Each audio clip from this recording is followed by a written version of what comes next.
మీ diesel engine కి అస్సలైన dum echo blue.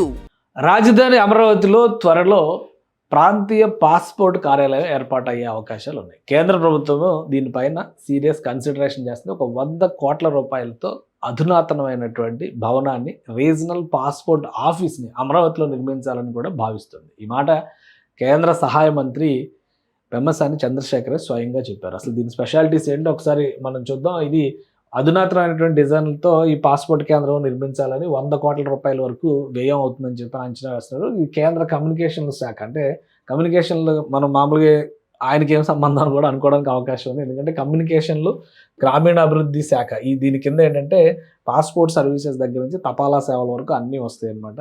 So వీళ్ళు ఒక రీజనల్ ప్రతి పార్లమెంటు నియోజకవర్గానికి ఒక పాస్పోర్ట్ సెంటర్ ఏర్పాటు చేయాలనేటువంటి ప్రపోజల్ని కేంద్ర ప్రభుత్వం పాస్పోర్ట్ సేవా కేంద్రాన్ని ఏర్పాటు చేయాలని భావిస్తుంది. అంటే ప్రతి స్టేట్లో కూడా ఈ రీజనల్ సెంటర్స్ని ఏర్పాటు చేయడం అనేది ఆల్రెడీ ఉంది. దేశవ్యాప్తంగా అనేక రాష్ట్రాల్లో ఈ రీజనల్ పాస్పోర్ట్ సెంటర్స్ ఉన్నాయి. ఇప్పుడు కొత్తగా రాజధాని డెవలప్ అవుతున్నటువంటి విధానం ఒకసారి చూస్తే మనం ఇది అఫీషియల్ పాస్పోర్ట్ సేవ, మినిస్ట్రీ ఆఫ్ ఎక్స్టర్నల్ అఫైర్స్ దానిలోకి వచ్చేది.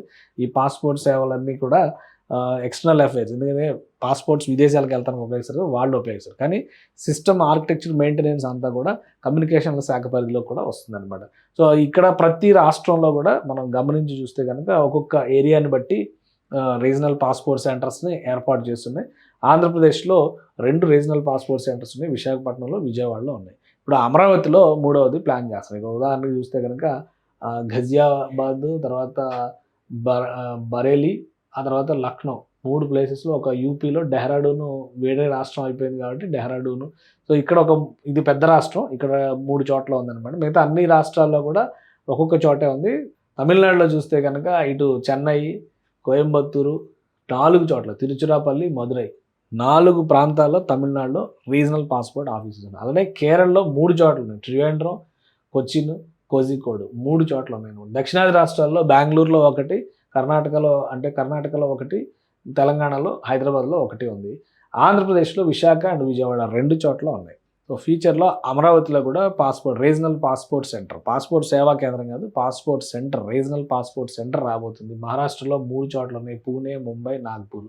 సో అదే తరహాలో ఇక్కడ ఆంధ్రప్రదేశ్లో కూడా 3వ రీజనల్ పాస్పోర్ట్ సెంటర్ వచ్చేటువంటి అవకాశాలు ఉన్నాయి. కేంద్ర మంత్రి పెమ్మసాని చంద్రశేఖర్ స్వయంగా వెల్లడించారు. ఇప్పుడు 2 ఏళ్ళు కంప్లీట్ కాబోతున్నాయి. ఇంకొక 20 రోజులు, బహుశా ఇంకొక నెల రోజుల్లో, నెల కూడా అవసరం లేదు, ఒక 20-25 రోజుల్లో కూటమి ప్రభుత్వం డబుల్ ఇంజిన్ సర్కార్ ఏర్పడి 2 సంవత్సరాలు కంప్లీట్ కాబోతున్నాయి. ఈ నేపథ్యంలో అసలు దేశంలోనే తపాలా సేవల్ని డెవలప్ రీడిజైన్ చేసేటువంటి ప్రయత్నం కేంద్ర ప్రభుత్వం చేస్తుంది. అందులో భాగంగా అనేక చోట్ల బ్రహ్మాండమైన పోస్ట్ ఆఫీసుల నిర్మాణం జరుగుతుంది.